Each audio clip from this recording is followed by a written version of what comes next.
Lorsqu'on doit choisir où creuser pour faire son château de sable, une chose est sûre et certaine, c'est qu'on a le choix. Mais on finit toujours par avoir une idée arrêtée et choisir. Et c'est normal de trancher, sinon on ne construirait jamais ce château. Tout comme dans la vie de tous les jours, il nous arrive d'avoir des opinions. T'est-il déjà arrivé d'avoir les idées arrêtées ?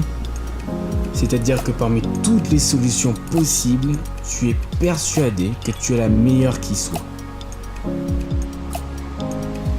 Mais à quel point es-tu certain d'avoir tout envisagé ?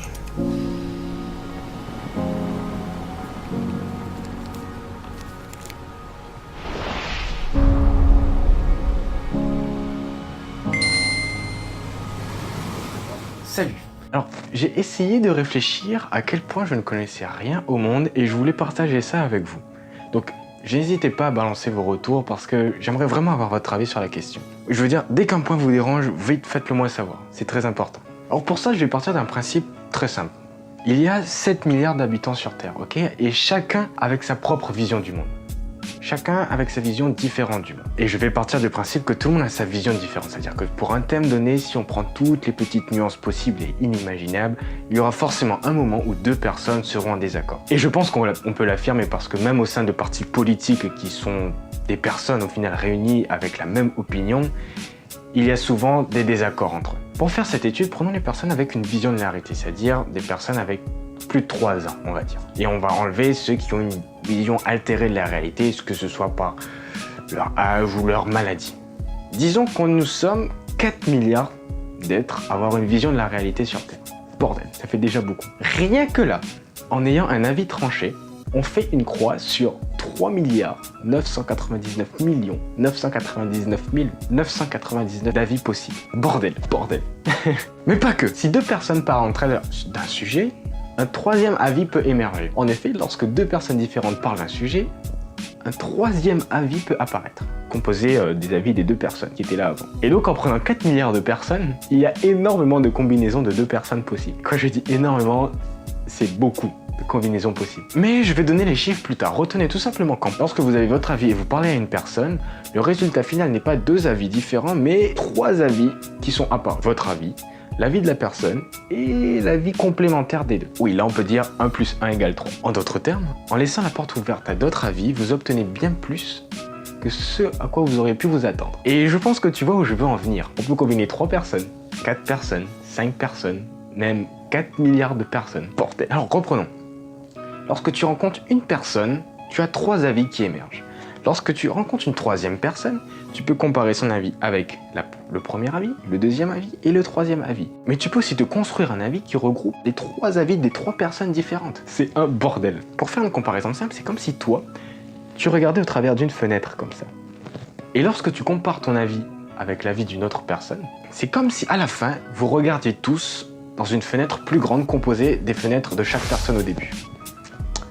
Je sais pas si c'est clair, mais c'est l'idée. Écoute, tu vas me dire, mais bordel, à côté de combien de choses je passe tous les jours ? En prenant 4 milliards de personnes et toutes les combinaisons possibles, 2, 3, 4, 5, 10, 15, 30 000, 2 milliards 910 millions 213 312 personnes, on passe à côté de 10 puissance 1 milliard 200 millions d'avis possibles. Bordel.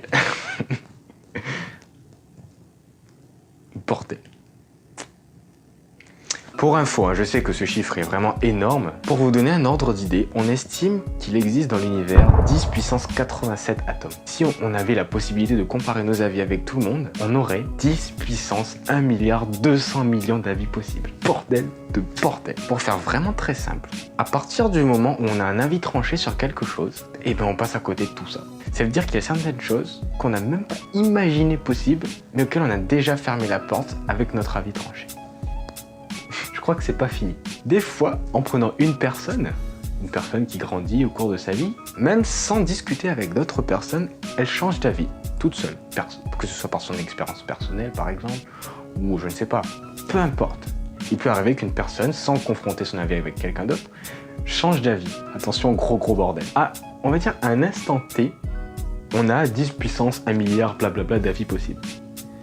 Ça veut dire qu'à un instant T plus 1, probablement chaque personne a changé d'avis.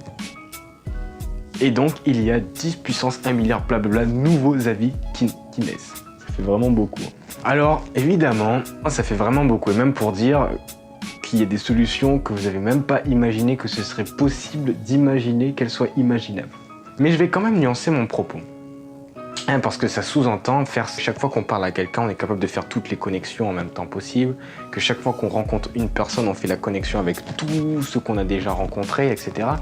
Et ça, je pense pas que ce soit possible, en vrai. Si on était amené à faire ça dans la vraie vie, et à chaque fois qu'on rencontrerait une personne et qu'on parlerait à cette personne, tout de suite, crise d'épilepsie. C'est pas possible. Toute l'immensité d'avis possible, c'est pas possible vraiment de connecter tous les avis entre eux. Pour donner un discours imagé, disons que les solutions possibles sont les étoiles qu'on voit dans le ciel. C'est ça. C'est-à-dire qu'il y en a énormément qu'on ne voit pas, ce sont les solutions qu'on ne peut pas imaginer. Mais il y en a quand même quelques-unes qu'on peut parvenir à voir. Donc d'un premier abord ou en cherchant un tout petit peu, avec un télescope par exemple. Et tout ça n'est possible que lorsqu'on ouvre les yeux. Littéralement. Littéralement. Si on devait tirer une moralité de tout ça, qu'est-ce que ça serait? Si en sachant tout ça, on trouve quand même le moyen d'avoir un avis tranché sur quelque chose, il faut quand même ouvrir les yeux. Parce qu'on n'est jamais sûr de rien. Enfin, on peut avoir la sensation d'être sûr, mais juste le fait de savoir qu'il y a des solutions qui ne sont pas imaginées, qui ne sont pas encore imaginées, ben voilà. Bref, dites-moi ce que vous en pensez. Cette vidéo est maintenant terminée. Enfin, je suis pas sûr. Bye.